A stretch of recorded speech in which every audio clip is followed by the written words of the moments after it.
बिस्मिल्लाहिर्रहमानिर्रहीम। अस्सलामुअलैकुम। Express news की स्पेशल ट्रांसमिशन HBL PSL 11 के हवाले से जोश जगा दे जीत की धुन, और जोश जगा दे को आपकी खिदमत में पेश किया है सर्फ एक्सेल और पेप्सी ने। और इस प्रोग्राम में हम डिस्कस करते हैं क्रिकेट के हवाले से, PSL के हवाले से, सिर्फ और सिर्फ हम क्रिकेट की बातें करते हैं इस प्रोग्राम में, और टेक्निकल चीज़ें जो कि टेक्निकल पॉइंट्स हैं वो अपने एक्सपर्ट से डिस्कस करते हैं। और यकीनन आप लोग भी जो पजीराई हमारी आपकी जानिब से हो रही है उसके लिए हम आपके मशकूर हैं। आज मैच खेला गया मुल्तान सुल्तान्स और कोयटा ग्लैडिएटर्स की टीमों के दरमियान, और इस मैच में मुल्तान सुल्तान्स को किसी किस्म की मज़ाहमत का सामना नहीं करना पड़ा और बासानी मुल्तान सुल्तान्स ने 6 विकेटों से कामयाबी हासिल की। तजुर्बाकार स्टीव स्मिथ जो इनिंग्स ओपन करने आए थे साहबजादा फरहान के साथ, 71 रन की जो ओपनिंग पार्टनरशिप थी साहबजादा फरहान और स्टीव स्मिथ की, 5 ओवर और 1 गेंदों पर यानी 31 गेंदों पर उन्होंने जो 71 रन की ओपनिंग पार्टनरशिप की, वहीं से कोयटा ग्लैडिएटर्स की टीम जो है वो दबाव का शिकार हो गई। अगर देखा जाए तो कोयटा ग्लैडिएटर्स ने बेवन जैकब्स को, जिनका ताल्लुक न्यूजीलैंड से, आज उन्हें खिलाया। उन्होंने 49 रन स्कोर किए। लेकिन इस फतह के बाद मुल्तान सुल्तान्स की टीम जो है वो पॉइंट्स टेबल पर अब टॉप पर आ गई। हालांकि उसके भी 6 पॉइंट्स है और कराची किंग्स के भी 6 पॉइंट्स है, लेकिन रन रेट बेहतर है मुल्तान सुल्तान्स का, इसलिए वो टॉप पर आ गई है। और भी बहुत सारी चीज़ें हैं जिन पर हम डिस्कस करेंगे। लगता है मिन्हास ब्रदर्स छाए हुए। कल समीर मिन्हास ने बड़ी उम्दा बैटिंग का मुजाहरा किया, तो आज उनके बड़े भाई अरफात मिन्हास ने, जो उनसे 1 साल बड़े, आज उन्होंने बड़ी अच्छी लेफ्ट आर्म स्पिन बॉलिंग का मुजाहरा किया। इन तमाम चीज़ों पर डिस्कस करेंगे, और डिस्कशन के लिए हमारे साथ मौजूद है पाकिस्तान के साबिक टेस्ट बैट्समैन फवाद आलम, और उनके साथ मौजूद है पाकिस्तान के साबिक test fast bowler Mohammad Sami. और आज मैं इनका रिकॉर्ड देख रहा था मोहम्मद समी का, सिवाय इन्होंने T20 इंटरनेशनल मैचेस के, इन्होंने टेस्ट मैच में हैट्रिक की, इन्होंने वनडे इंटरनेशनल मैच में हैट्रिक की, उसके अलावा इन्होंने जो है वो PSL में हैट्रिक की पेशावर के खिलाफ, और डोमेस्टिक जो T20 है वहां भी हैट्रिक की। तो लगता है कि मोहम्मद समी जो है हैट्रिक का, इनको जो एजाज हासिल हो रहा है इनके लिए बड़े एजाज की बात है। और हैट्रिक का मतलब क्या होता है? पुराने जमाने में अगर कोई बॉलर जो था वो मुसलसल 3 गेंदों पर 3 विकेटें लेता था तो उसे हैट दिया जाता था तोहफे के तौर पर, तो इसलिए वो हैट्रिक कहलाने लगी। तो मोहम्मद समी ने हैट्रिक बनाई है, और ये पाकिस्तान के लिए भी और इनके लिए भी बड़े एजाज की बात है। हम गुफ्तगू के सिलसिले का आगाज करेंगे फवाद आलम से। और फवाद, आज जो मैच हुआ, जो आज अगरचे ख्वाजा नाफे से इनिंग्स भी ओपन करा ली कोयटा ग्लैडिएटर्स ने, उनको एज अ विकेट कीपर भी आज खिलाया, और आज उन्होंने बेन मैकडर्मट को जो है वो आराम कराया। कैसे देखते हैं कोयटा ग्लैडिएटर्स की टीम को? क्या हो गया? 4 मैचों में उसकी तीसरी शिकस्त थी। देखिए, बहुत ज़्यादा एक्सपेरिमेंट कर रहे हैं। मेरे ख्याल से हर मैच में कोई ना कोई एक्सपेरिमेंट है। पहले ख्वाजा नाफे पे ही आ जाते हैं, क्योंकि अगर आप देखें शुरुआत इस PSL में ख्वाजा नाफे की 4 नंबर से शुरू हुई, उसके बाद 3 नंबर है, उसके बाद ओपन है। अब ये ना हो कि 1-2 मैच बाद भारी हो जाए। अगर आज भी 12 रन किए, अगर परफॉर्मेंस नहीं करेंगे तो बाहर हो जाएंगे ना। देखिए, अगर आपको खेलना है, और कहीं मैंने क्या कहा था कि आप अपने टैलेंट पे हर जगह आ सकते हो, लेकिन वहां पर रहने के लिए आपको अपने स्किल डेवलप करने पड़ते हैं वहां पर रहने के लिए, क्योंकि वहां पर आपका जो स्टैंडर्ड है ना वो चेंज हो जाता है डोमेस्टिक से। तो आपको उसके लिए रहने के लिए उसके लिए एक्स्ट्रा मेहनत करनी पड़ती है, एक्स्ट्रा स्किल डेवलपमेंट करनी पड़ती है। तो लेकिन एक्चुअली बात ये कि मेरे ख्याल से सारी चीजें बहुत आसानी से आई थिंक मिल रही है। तो अब देखें नंबर वाइज भी देखें, 4 पे, फिर 3 पे, फिर ओपन पे। आई थिंक कोयटा भी थोड़ा सा वो है कि हमने क्या कॉम्बिनेशन बनाना है। रोसो को नीचे ले आए, रहले रोसो को 5 नंबर खिलाना मुझे नहीं लगता कि रहले रोसो के साथ भी इंसाफ है। कोयटा के साथ तो अलग बात है, रहले रोसो के साथ भी इंसाफ नहीं कि उसको 5 नंबर आप बैटिंग कराओगे। रहले रोसो का बेस्ट नंबर है 3 नंबर यार। अगर वो करेगा वो, क्योंकि अगर वो 3 पे चलेंगे तो वो 100 कर देंगे, सेंचुरी करेंगे। अब जाहिर है, और उन्होंने की भी है, पास में की भी है, सेंचुरीज की हुई है। आप एक नामवर प्लेयर के साथ, एक परफॉर्मर के साथ, उसके नंबर के साथ आप ऊपर नीचे नहीं कर सकते। जो परफॉर्मर है, ठीक है, अगर उससे परफॉर्म ना हो तो आप उसको बाहर बिठाएं, बट उसके नंबर शफल करेंगे, इससे तो नुकसान होगा। उसका नुकसान तो हो रहा है, कोई मसला नहीं, लेकिन टीम का सबसे ज्यादा नुकसान है मेरे ख्याल से। समी, जिस तरह से आज बॉलिंग में फास्ट बॉलर्स इतने वो कामयाब साबित नहीं हुए। हम पीटर सिडल की बड़ी तारीफ कर रहे थे कि 7 दिन में चौथा मैच था, आज वो भी बड़े महंगे साबित हुए। और फिर साहिवाल के फास्ट बॉलर इस्माइल जो नए हैं, अगरचे वो फर्स्ट क्लास मैचेस खेले, उनसे आज सिर्फ 1 ओवर कराया। कैसे देखते हैं फास्ट बॉलर्स के लिए ये पीएसएल कोई ज्यादा इफेक्टिव साबित नहीं हो? हालांकि टॉप विकेट टेकर्स में अगर देखें तो हसन अली का नाम आता है फास्ट बॉलर्स में, आज अहमद दानियाल अनफिट हो गए। ओवरऑल आप फास्ट बॉलर्स की परफॉर्मेंस को कैसे देखते हैं? बिल्कुल इकबाल भाई, अभी तक सोफार जो पीएसएल देखें तो आपको देखेंगे हसन अली विकेटों में नजर आएंगे, शाहीन अफरीदी नजर आएंगे, लेकिन एज सच अगर आप देखें जो टॉप परफॉर्मर इस साल के थे कादम ट्रॉफी का, मेरे ख्याल में अभी तक उस तरह के चांसेस नहीं मिले उन लोगों को, और जो प्लेयर खेल रहे हैं अभी तक वो इस तरह की परफॉर्मेंस नहीं दे पाए। तो मेरे ख्याल में वजह यही है कि अभी तक विकेटों का रोल जिस तरह से स्लो विकेट्स आ रही हैं, मार्जिन ऑफ एरर बॉलर के लिए कम है, तो जो अच्छा यूटिलाइज करेगा और मतलब है ओपन अभी सब पीएसएल, तो जो भी बॉलर परफॉर्म करेगा वो आगे भी नजर आएगा। और अभी काफी मैचेस हैं, लेकिन जिस तरह की परफॉर्मेंस है मेरे ख्याल में फास्ट बॉलर को सोचना पड़ेगा कि हम कहाँ ज्यादा इफेक्टिव हो सके इस तरह की। आज मुल्तान सुल्तान ने अपने स्पिनर्स पे ज्यादा रिलाई किया, और अरफात मिन्हाज को मैंने शुरू में बताया कि वो बड़ा भाई है समीर मिन्हाज का, पाकिस्तान की जाने से 5 वनडे खेल चुका है, आज उसने बड़ी अच्छी बॉलिंग की। तो दूसरी तरफ उस्मान तारिक और अबरार अहमद को क्या हो गया, आज वो कोई भी विकेट नहीं ले सके।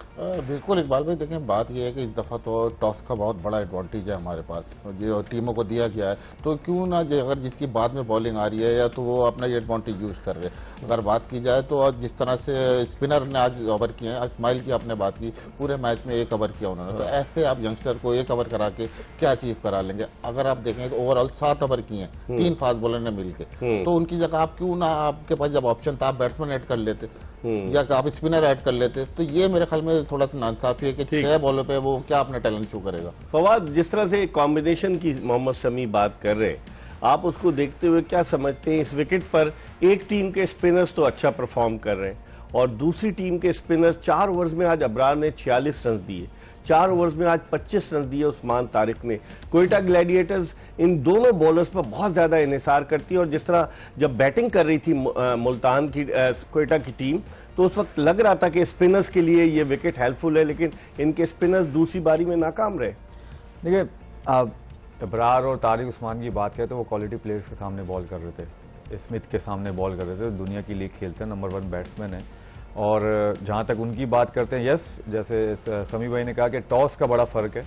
आई थिंक शुरुआत में जब टॉस हुआ और तो उस वक्त फिर भी थोड़ा बहुत बॉल हल्का सा कह सकते हैं कि ब्रेक मिल रहा था आपको, अदरवाइज सेकंड इनिंग में। लेकिन बात वो है कि अबरार को भी ब्रेक मिला है, तारिक उस्मान को भी ब्रेक मिला है, बट अगर शुरुआत में जो मोमेंटम जब आपके तरफ शिफ्ट हो जाए ना बैटिंग साइड की तरफ, फिर चाहे जैसा भी विकेट हो, फिर आप जो है ना कमबैक करना बहुत मुश्किल है। वो जब ही है जब आप एक साथ 1 ओवर में 2-3 विकेटें ले लोगे। तो मेरे ख्याल से उन्होंने मोमेंटम ही पहले ओवर से, अबरार के पहले ओवर में ही 16 रन बना के जो है ना उन्होंने खतरे की घंटी वो कहते हैं ना कि बजाई थी कि भाई आज स्पिनर्स भी नहीं छोड़ेंगे, जो आपके मेन स्पिनर्स भी हैं। तो तारिक उस्मान भी है, उनको भी उन्होंने वेलकम किया, तो और उनके खिलाफ जो है मोमेंटम अपना बना के रखा। उन्होंने ये नहीं कहा कि यार ठीक है ये 2 स्पिनर हैं, इनके पास सिर्फ ये 2 स्पिनर है, आराम से खेल लो, नहीं स्पेशलिस्ट हैं, बाकी तो कोई उनके नॉन रेगुलर बॉलर थे, जैसे हसन नवाज ने की, सऊद ने की, नॉन रेगुलर बॉलर है। उन्होंने कहा नहीं भाई इन्हीं को हम टारगेट करेंगे, टारगेट करके जो सारा खौफ मुल्तान सुल्तान की बैटिंग पे था उन्होंने उन पे शिफ्ट कर दिया कोयटा पे, और जिनका उनका फायदा हुआ।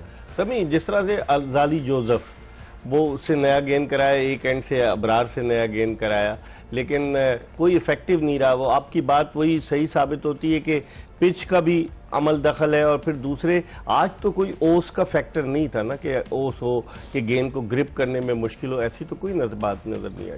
बिल्कुल एक बार में अगर आप पूरा मैच फिर से तजिया करें और मैं दोबारा से अगर माइंड में लाऊं तो ये देखें बेसिक बहुत अच्छे किए हैं उन्होंने, विकेट टू विकेट बॉल किया है और 5 से 6 मीटर की जो लेंथ है उस पर बॉलिंग की है, जहां बैट्समैन को थोड़ा डाउट रहा है कि बॉल स्पिन होगा, फंसेगा, उसी चक्कर में बैट्समैन डॉट बॉल के लिए और लंबा टोटल नहीं कर पाया। देखें बात की हमने इब्रार की और अल्जारी जोसेफ की, आपको पता है 160 इज नॉट इनफ अगर आपने अगली टीम को नहीं आउट किया।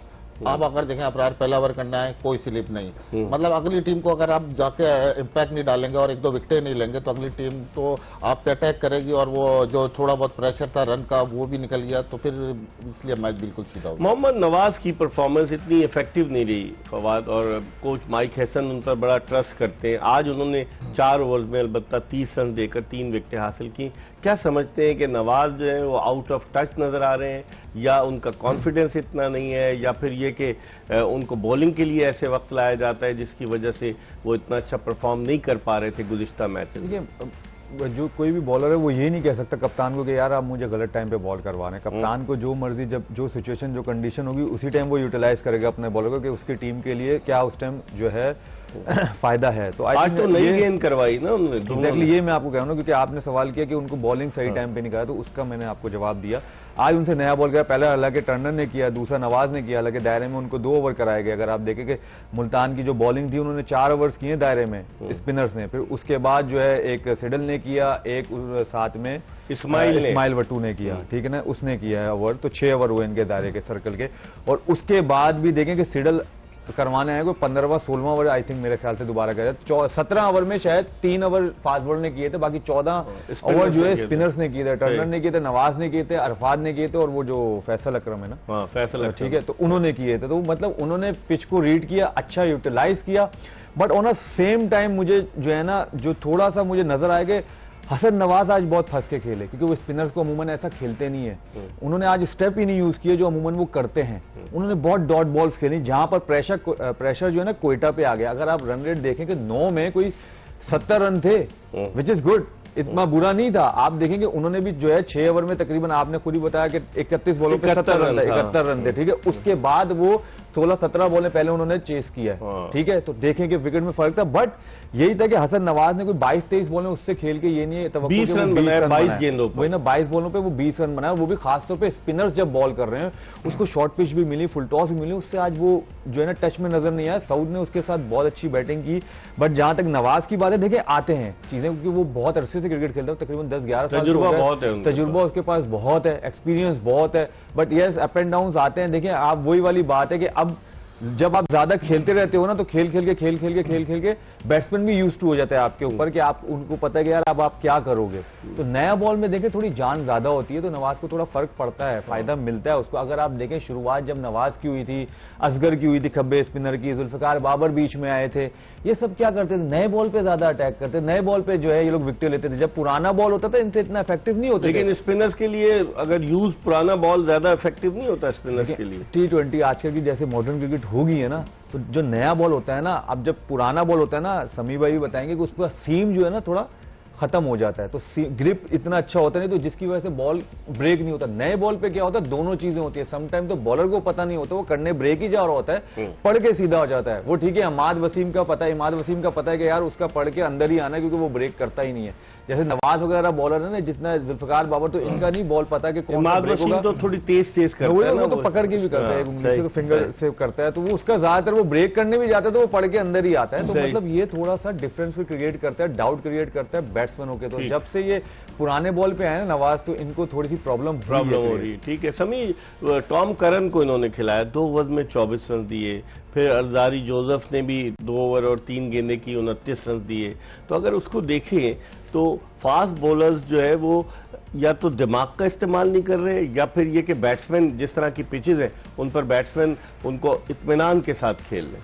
बिल्कुल देखें, बात करें तो विकेटों की इतना ज़्यादा हेल्पफुल नहीं है विकेटें फास्ट बॉलर के लिए, लेकिन फिर भी अगर आप देखें इनका तजुर्बा देखें, ऑल ओवर खेलते रहे, तो कहीं ना कहीं अपने आप को इम्पैक्ट इन्होंने छोड़ना था, जो अभी तक मेरे ख्याल में PSL में नजर नहीं आया। वेरिएशन है इनके पास, लेकिन एक्स्ट्रा अगर आप देखें एक्स्ट्रा स्विंग यहाँ मिल नहीं रही, एक्स्ट्रा स्पीड नजर नहीं आई, तो थोड़ा सा टॉम करन की बात जी, तो इसलिए थोड़ा सा लिमिटेड नजर आ रहे हैं। लेकिन जिस तरह से आप देखिएगा कराची लगाएगा या मैचेस थोड़े से शाम की बजाय दिन में होंगे, वहाँ इनका रोल थोड़ा सा ज्यादा दिखेगा। 8 तारीख से कराची में शुरू हो रहे हैं मैचेस, और फिर जिस तरह का स्केड्यूल बनाया गया उस स्केड्यूल को अगर देखते हुए कई टीमों के तो मैचेस एक हफ्ते में 4 हो गए।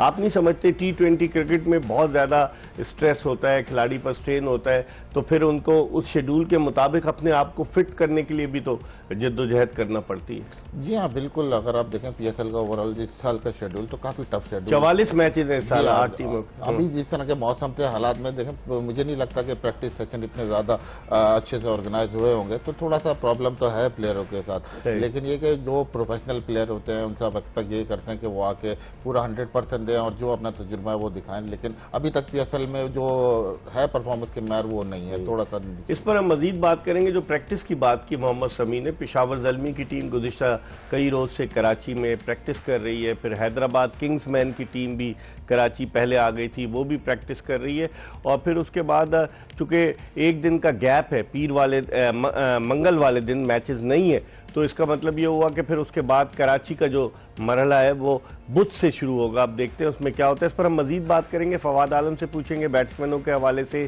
कि जिस तरह से जो परफॉर्मेंस दे रहा है समीर मिन्हास, लोग कह रहे हैं लेकिन इतनी जल्दी तारीफ करना और फिर PSL के जरिए अगर आप किसी को पाकिस्तानी टीम में ले आते हैं तो फिर वो बड़ा जुल्म होता है। BL PSL 11 में 13 मैचेस हो चुके हैं, एक तो मैच मुकम्मल तौर से वॉश आउट हो गया, लेकिन आज के मैच में जिस अंदाज से कामयाबी हासिल की मुल्तान सुल्तान्स ने, लगता यह है कि जो उनके साथ क्राइसिस पेश आया कि टीम को छोड़ दिया गया, अली तरीन जो थे विड्रॉ कर गए टीम को, फिर उसकी दोबारा से उसको जो है वो बिडिंग में नहीं शामिल हुई और फिर सियालकोट स्टैलियंस ने जब टीम ले ली और उसके बाद टीम को छोड़ दिया और फिर मुल्तान सुल्तान जो थी वो दोबारा PSL में एक्शन में नजर आई। लेकिन अगर हम पॉइंट्स टेबल पर एक नज़र डालें तो आज की इस कामयाबी के बाद, क्योंकि 18वें ओवर में मुल्तान सुल्तान ने 167 रन का ये टारगेट अचीव किया। फवाद, अगर आप पॉइंट्स टेबल पर नजर डालें, कराची से ऊपर आ गई, 0.5 का जो रन रेट हो गया मुल्तान सुल्तान का, कराची का 0.4 का है, तो इस लिहाज से अभी 6-6 पॉइंट्स हैं दोनों के। लेकिन कराची ने सिर्फ 3 मैच खेले, मुल्तान ने 4 मैच खेले जिसमें एक मैच वो हारा भी है। रनों का मतलब रन रेट का इतना फर्क नहीं है, वो बहुत माइनर सा फर्क है दोनों में, लेकिन बट वो ये कि थोड़ा सा ऊपर गए तो इसलिए। और एक फायदा जैसे आपने बताया, कराची ने अभी तक जो है 3 मैच खेले, मुल्तान ने जो है 4 मैच खेले, तो आगे जाहिर है अगर कराची अगला मैच जीतेगा तो वैसे ही वो टॉप ऑफ द टेबल रहेगा, क्योंकि अभी तक देखेंगे सिर्फ मुल्तान के ही 6 पॉइंट हैं, भाई कराची के 8 पॉइंट हो जाएंगे उस अगला मैच जीतने से। और कराची को फिर कराची में भी तो मैचेस खेलने आ जाएंगे वो यहाँ पर। जी, कराची के अब सारे मेरे ख्याल से मैच भी, कराची आ गई है अब यहाँ पर तो, और कराची यहाँ पर कराची भी प्रैक्टिस कर रहा है, तो अब कराची के मैचेस भी अब सारे यहाँ पर, तो उनको यहाँ पर थोड़ा सा बेनिफिट मिलेगा। बट लेट्स सी कि होता है क्योंकि अगला लैग है, जैसे हमने कहा ना, जैसे हैदराबाद की भी जैसे टीम है, पिंडीज हैं, अब जब लैग डिफरेंट दूसरी जगह आता है तो शायद में भी आपका शायद में भी नसीब भी थोड़ा सा बदलता है, में भी आके ये थोड़ा सा कुछ करें। प्रॉब्लम हो सकती है मुल्तान सुल्तान के लिए, क्योंकि वो वहां मैचेस जो है वो अच्छा परफॉर्म देखें, अगर आप कंडीशन वाइज देखें तो मुल्तान सुल्तान को यहाँ पर ज्यादा फायदा होना चाहिए। क्यों? वजह उनके पास स्पिनर्स भरे पड़े, लेफ्ट आर्म स्पिनर उनके पास है, जो थोड़ा सा ऑफ स्पिन का जो फर्क पड़ता था वो टर्नर आके उनका वो पूरा कर रहे हैं। लेफ्ट आर्म बेस्ट, मेरे ख्याल से अब तक के बेस्ट लेफ्ट आर्म स्पिनर जो है अभी फिलहाल इनके पास हैं, ठीक है, जो पाकिस्तान की मैं बात कर रहा हूँ, ठीक है ना, तो जो लोकल प्लेयर होते हैं आई थिंक तो नवाज और अरफात मिनाज। अच्छा, अरफात मिनाज की हम बात तो करें नवाज की, लेकिन अरफात मिनाज उनके लिए भी खतरे की घंटी बजाई है नवाज के लिए, क्योंकि अब सिलेक्टर्स के पास जो है ना ऑप्शन है, वो बैटिंग भी कर लेता है। वही तो मैं कह रहा हूँ ना कि नवाज बचते इसलिए थे कि वो नीचे से आके छक्के मारते थे, इसलिए वो बचते थे। अब क्या हो गया, फायदा क्या होगा, मैं एक बात बताता हूँ, क्योंकि नवाज की फील्डिंग थोड़ी ठीक है, लेकिन अरफात मिनाज पूरा पैकेज आ गया। अब बॉलिंग अलग, बैटिंग नीचे से छक्के ही मारता है, तीसरा वो फील्डर भी बहुत अच्छा है। तो मेरे ख्याल से एज अब जो आने वाले टूर्नामेंट्स होंगे तो अरफात मिनाज को इस चीज पे एज मिलेगा। अभी क्या ये पूरा का पूरा जब लैग जब कराची में शुरू होगा, जब दो मैच यहाँ पर हो जाएंगे ना यहाँ पर, तब जो है ना पिक्चर और क्लियर हो जाएगी कौन सी टीम का अब मुश्किल हो गया जाना। सही। अरफात मिनाज की अगर बात करें, सभी 5 वनडे खेले 2024 में, जब रिजवान कप्तान थे जिम्बाब्वे के दौरे पर, तो इन्होंने अपना डेब्यू किया था। पाकिस्तान अंडर 19 को भी रिप्रेजेंट कर चुके हैं अरफात मिनाज।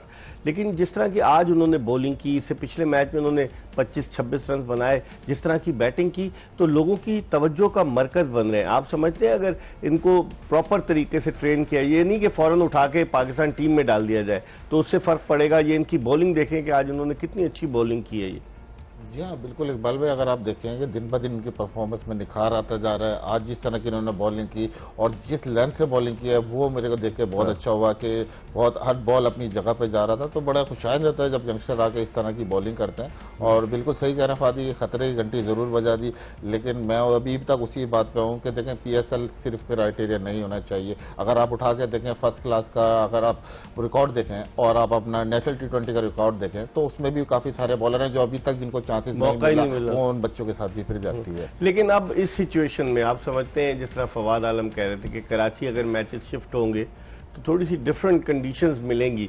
वहां पर क्लाउडी कंडीशंस थी, लाहौर में बारिश भी हुई, पिच में भी थोड़ी बहुत नमी थी, लेकिन कराची में बारिश तो हुई है, लेकिन वो कंडीशन नहीं है जो कि आज भी तेज धूप निकली हुई थी, वो कंडीशन नहीं, तो डिफरेंट होंगी कंडीशंस।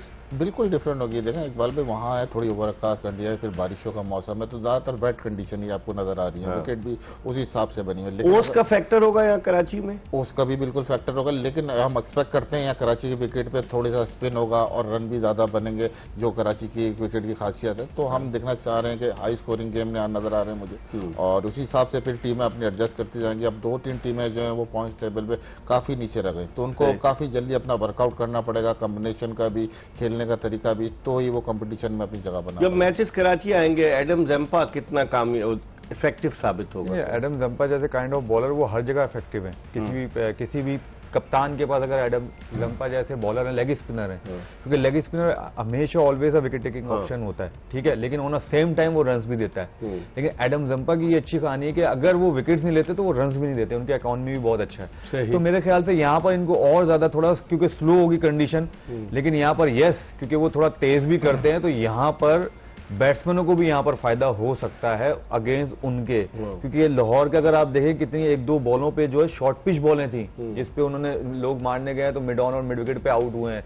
तो यहाँ पर अगर शॉर्ट पिच आएगा तो उस पर और ज्यादा टाइम मिलता है कराची की विकेटों पे, तो यहाँ पर उस बॉल को छक्का ही लगेगा। तो आई थिंक जब, क्योंकि समटाइम आपका बैट बॉल भी जो है ना वो गुड बॉल में कन्वर्ट हो जाता है, तो बॉलर और हैवी हो जाता है, तो स्पिनर्स के लिए फायदा जरूर होगा, बट डिपेंड्स, क्योंकि जो है टाइम बहुत है कराची वालों के पास प्रिपरेशन का, मतलब विकेटों की बात की बात, तो उनको ये करना चाहिए कि एटलीस्ट 200 वाले मैच हो, हर मैच जो है ना 200 रन वाले हो।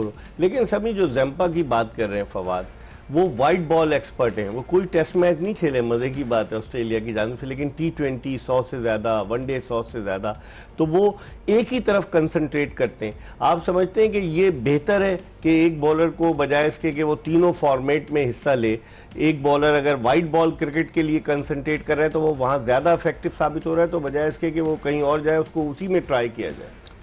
बिल्कुल इकबाल भाई, देखें ये प्लेयर पे और डिपेंड करता है ऑर्गेनाइजेशन पे कि किस तरह चला जाए। अगर आप कंफर्टेबल हैं एक ही फॉर्मेट खेलने के, तो जरूरी नहीं कि आप तीनों फॉर्मेट पे जगह बनाए। देखें एडम जंपा जब से आए कि देखें ये अगर हमारी कंट्री में होते हैं तो उनको बहुत बात है कि ब्रेक कम हो रहा है, फ्लाइट कम है, लेकिन वो जिस तरह के बॉलर हैं उनको उसी तरह से यूटिलाइज किया गया, उसी तरह के उनके करियर को लेकर आगे चला गया। उनको पता है कि 4 डे क्रिकेट खेलनी है तो आपको थोड़ा एयर देना पड़ता है, बाई करना पड़ता है विकेट, यहाँ थोड़ा तेज वो करते हैं। हाँ, तो वो अपने इस फॉर्मेट में बिल्कुल एंजॉय भी करते हुए नजर आ रहे हैं, तो ये जरा चीजें हैं जिनको देखना पड़ेगा। फवाद, अगर टॉप बॉलर्स की पर नजर डालें तो आप देखें फास्ट बॉलर्स में 8 विकेटें जो है हसन अली की हैं, 6 विकेटें शाहीन शाह अफरीदी की हैं, फिर स्पिनर्स पे आ जाए अबरार की भी अगर देखा जाए 6 विकेटें, 5 शादाब खान की। तो अब तक जो बॉलर्स के हवाले से हम देखें कि अबरार तो 4 मैच खेले हैं, 4 मैच अहमद दानियाल भी खेले हैं, उनकी 5 विकेटें, उस लिहाज से आप कैसे देखते हैं बॉलिंग परफॉर्मेंस को? देखिए मुझे ऐसा लगता है शायद मे भी मेरी थिंकिंग अलग डिफरेंट हो, लेकिन मुझे ऐसा लगता है, लेकिन जब आप एक्सक्यूज देने लग जाए ना कि आपके पास कुछ है नहीं विकेट में, तो आप कभी इंप्रूव नहीं कर पाओगे, कभी आप बड़ी क्रिकेट नहीं खेल पाओगे, कभी आप लेजेंड्स में आपका शुमार नहीं हो, कभी आपके स्टैट्स अच्छे नहीं हो, कभी आप 500 विकेटें नहीं ले पाओगे।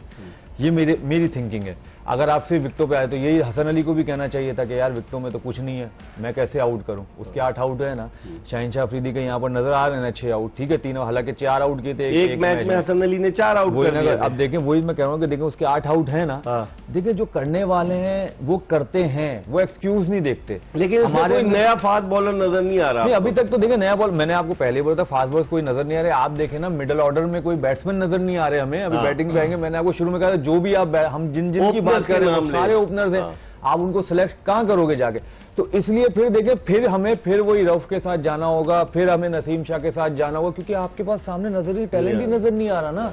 तो आप फिर आप अपने एक्सपीरियंस के साथ ही जाओगे, एटलीस्ट आपको पता है कि यार ये करके देंगे आपको। हाँ यस, आप ये कहोगे कि वो अगर आप उनको चांस नहीं दोगे तो वो करके कैसे देंगे? तो चांस तो मिल रहे हैं ना, ये PSL में खेल रहे हैं ना, तो यहाँ पर आके अपने आप को प्रूव कर दें, आपका ऑटोमेटिक सिलेक्शन पे आ जाओगे आप। सही।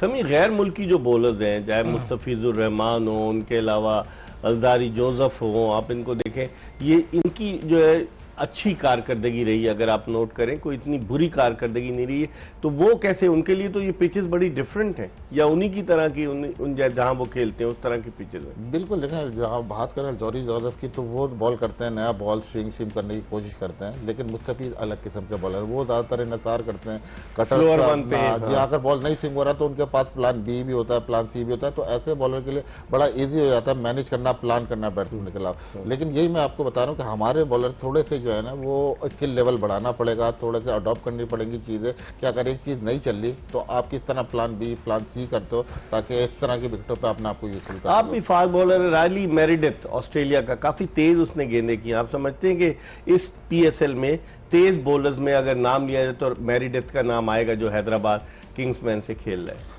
जी बिल्कुल है, बिल्कुल आएगा इनका नाम। इनके अलावा आमिर खान है, सलमान इरशाद है, जो कि अभी तक तेज बॉलिंग करते हुए दिखे, लेकिन ऐसा जब अगर कहें कि एक्सप्रेस फास्ट बॉलिंग हो रही है तो वो कहीं नजर नहीं आए। फिर ये कि जैसे हमने बताया कंडीशन अभी नहीं है, थोड़ी सी बैड कंडीशन है, तो हो सकता है अगले लेग में आए जहाँ थोड़ी ड्राई कंडीशन है तो फास्ट बॉलर बॉलिंग करते हुए अच्छे दिखे, तेज स्पीड से और स्विंग भी मिले। फवाद, इससे पहले हम ब्रेक पे, मेरिडिथ को आपने देखा क्या तेज है वो काफी? देखिए तेज का हमने अचार तो नहीं डाला मेरे ख्याल से। अगर आप सबकी इकोनॉमी देखें तो ऑलमोस्ट देखें मेरिडिथ की भी 10.63 की इकोनॉमी है, ठीक है। नवाज की देखें 10.30 की इकोनॉमी है, और सलमान इरशाद को देखें 10.16 की इकोनॉमी है। तो आप देखें कि अगर 8 विकेटें अगर हसन अली ने ली हैं तो उसकी इकोनॉमी चेक करें, 6.33 की उसकी इकोनॉमी है। बाकी ठीक है, उसकी देखें उसके बाद शाहिनशाह अफरीदी की कम है इकोनॉमी। अबरार की हसन अली दोबारा आ जाएंगे पाकिस्तान टीम में? देखिए जो परफॉर्म कर, देखें पाथवे क्या है, पाथवे यही है ना हमारा। जब आप अपनी डोमेस्टिक में खेलते हो आप परफॉर्मेंस करोगे। देखिए पीएसएल है बट अभी डोमेस्टिक हसन अली के लिए 4 डे 1 डे और पीएसएल मायने नहीं रखता, उसके लिए ये मायने रखता है। मैं एक बात करूं उस प्लेयर के लिए, क्योंकि वो ये नहीं कि वो जाके जी 4 डे खेले तो उसको एक्सपीरियंस होगा। वो जब फ्री होता है वो 4 डे भी खेलता है, वो आपको नजर आया। हसन अली वाहिद ऐसा फास्ट बॉलर है जिसको मैंने भी देखा है, जब वो फ्री होता है तो वो 4 डे मैचेस भी खेलता है, वो 1 डे भी खेलता है, वो T20 भी खेलता है, और अभी वो पीएसएल भी खेल रहा है। तो हसन अली के ये मायने नहीं है, वो अगर इधर पीएसएल में परफॉर्म करेगा तो वाई नॉट। जब वो परफॉर्म करेगा तो भाई वो नॉक कर रहा है कि मुझे सिलेक्ट करो। फिर बाकी बॉलर्स कहाँ जाएंगे? हारिस रऊफ, शाहिनशाह अफरीदी, नसीम शाह। देखिए वो तो अब सिलेक्टर बताएंगे। अब 5 फास्ट बॉलर तो सिलेक्ट होते ही हर जगह कहीं भी हो, तो वो जाहिर है तो उनके साथ तो हसन अली भी आएगा। तो 4 बॉलर ये भी हैं, तो उनकी परफॉर्मेंस देख के जाहिर है मैटर करेंगे कि उनकी परफॉर्मेंस में क्या इस पर हम मजीद बात करेंगे। एक ब्रेक की तरफ बढ़े। जोश जगा दे एक्सप्रेस न्यूज की special transmission brought to you by Surf Excel and Pepsi. Welcome back after the break. आप देख रहे हैं जोश जगा दे brought to you by Surf Excel and Pepsi, और हम बात कर रहे हैं आज के मैच के हवाले से और ओवरऑल पीएसएल के हवाले से। आज के मैच में मुल्तान सुल्तान ने कोयटा ग्लैडिएटर्स की टीम को, जो एक मरतबा ये टूर्नामेंट जीत चुकी है 2019 में, आज मुल्तान सुल्तान ने कोयटा ग्लैडिएटर्स को 6 विकेटों से हराया। अब थोड़ी सी बात कर लेते हैं टॉप बैट्समैनों की, क्योंकि जो कैप है हनीफ मोहम्मद कैप जो है वो मिलती है टॉप बैट्समैन को, और फजल महमूद कैप जो है वो दी जाती है टॉप बॉलर को, और दोनों कैप्स जो है इनवेरेक्स की जानिब से दी जाती हैं। आप देखते होंगे टेलीविजन पर कि बताया जाता है। अब दौड़ जारी है। अगर हम बैट्समैनों की कारकर्दगी पर नजर डालें तो फवाद देखें, समीर मिन्हास, उनका जो स्ट्राइक रेट है 171 का, और उनकी लगता है वही फॉर्म जो अंडर 19 क्रिकेट में। लोग कह रहे थे कि अंडर 19 में बॉलर्स ऐसे इफेक्टिव नहीं होते, लेकिन यहां तो तजुर्बाकार बॉलर्स भी खेल रहे हैं और उसके बावजूद उनकी परफॉर्मेंस बड़ी जबरदस्त है। तो देखिए एक बार भाई, लोग तो वो कहते हैं, कुछ तो लोग कहेंगे, लोगों का काम है कहना। खैर देखिए प्लेयर कहीं भी रन्स करता है ना, वो रन्स होते हैं। अब अंडर 19 लेवल में वो भी तो अंडर 19 है, वो कोई बुढ़ा थोड़ी है जो जाके 20 साल का है। वो मैं कहूँ वो अंडर 19 ही है ना, तो अगेंस्ट अंडर 19 ही प्लेयर्स के साथ खेलेगा ना। तो पीएसएल खेल रहा है वो। एग्जैक्टली, जबरदस्त परफॉर्मेंस की है उसने, और फिर जिस तरह से वो उसको लिया इस्लामाबाद ने। सबसे अच्छी बात है जो समी भाई बार बार ये बहुत अच्छी बात मौका देते हैं वो उनको, उसको फ्रेंचाइज बहुत अच्छी मिली है। अगर आपने उसका इंटरव्यू भी सुना है तो वो यही कहता है कि भाई मुझे उन्होंने बोला जैसे खेलना है वैसे खेलो जाके। ये बहुत बड़ा साइन होता है किसी प्लेयर के लिए, अपकमिंग प्लेयर के लिए, अंडर 19 से निकलते हुए आ रहा है। अगर आप देखें तो 171 का स्ट्राइक रेट है, जो कि हमें चाहिए ऊपर लेवल पे, वही चाहिए हमें पाकिस्तानी टीम में। क्योंककि अगर आप देखें कि हमारा स्ट्राइक रेट जो है ओपनर्स का होता है 130 140 का स्ट्राइक रेट होता है, जिसकी वजह से हम 220 230 कर ही नहीं सकते। आप साहिबजादा को ले लें, 182 के स्ट्राइक रेट से वो खेल रहा है, यही हमें चाहिए ऊपर भी।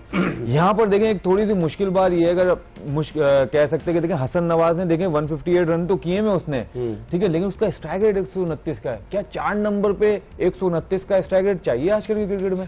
नहीं। ये जो है ना थोड़ा सा जो है ना परेशानी वाली बात है कि उनको अपना स्ट्राइक रेट जो है ना साथ साथ जरूर इंप्रूव करना है कि एटलीस्ट 150। अगर ओवरऑल देखा जाए तो उनका 155 है स्ट्राइक रेट जो पीएसएल में, लेकिन अभी तक जो है ना इस साल जो अभी तक खेले, ये 4 मैच जो खेले, इसमें उनका जो है ना 129 का स्ट्राइक रेट है। अगर आप देखें सिर्फ मिडिल ऑर्डर में देखें तो सिर्फ एक वही है, उसके बाद थोड़ा शान मसूद है जो 125 रन के साथ मौजूद है, लेकिन उनका स्ट्राइक रेट 178 का है।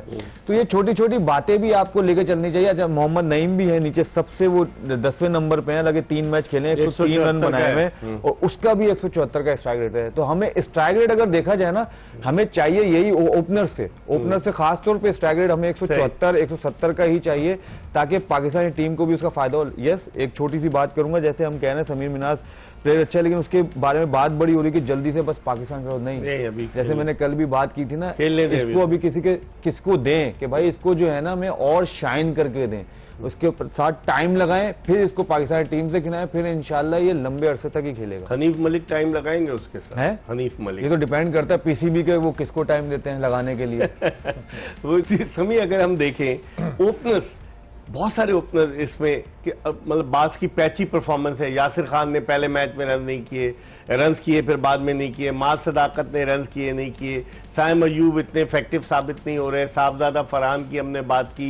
शामिल हुसैन ने 2 मैचों में रन्स किए फिर नहीं किए। उसके अलावा आप देखते जाए समीर मिनास ने बड़ी अच्छी परफॉर्मेंस दी है। तो जो ओपनर्स है, अगर मोहम्मद हारिस भी इनिंग्स ओपन करने आए थे, बहुत सारे ऐसी एग्जाम्पल्स हैं कि ओपनर्स की भरमार है और वो ओपनर्स पैचेस में रन्स कर रहे हैं। कुछ तो चले समीर मिनास ने कंसिस्टेंट परफॉर्मेंस दी, लेकिन बात पैचेस में कर रहे हैं। इसकी क्या वजह समझते हैं? इकबाल भाई देखें, ये मॉडर्न डे क्रिकेट है इसी तरह की, आपको अर्ली ऑन जाना होता है और टेकिंग चांस लेने होते हैं बॉलर के खिलाफ। उसमें से बाद वक्त आप आउट भी हो जाते हो।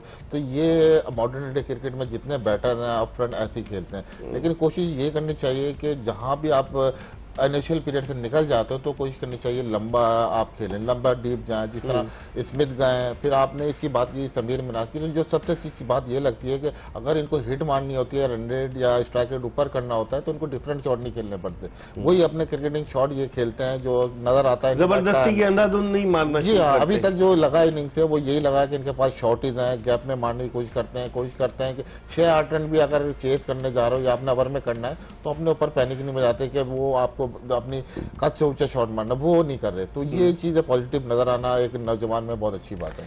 फवाद, समीर जो अपने साहबजादा फरहान इनिंग्स ओपन कर रहे हैं स्टीव स्मिथ के साथ।